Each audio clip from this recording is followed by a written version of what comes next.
बस की पानी आਉਂਦੀ ਆ बना के मोटा मोटा दाल थोड़ी ਜਿਹੀ ਗਾਣਾ ਖਿਲਾ ਕੇ ਲੈਟ ਤੋਂ 4 ਮਿੰਟ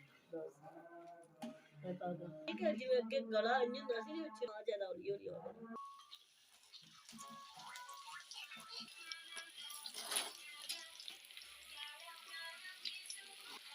ਅਮਲ ਜਾ ਸੰਦਾ ਹੋਗੀ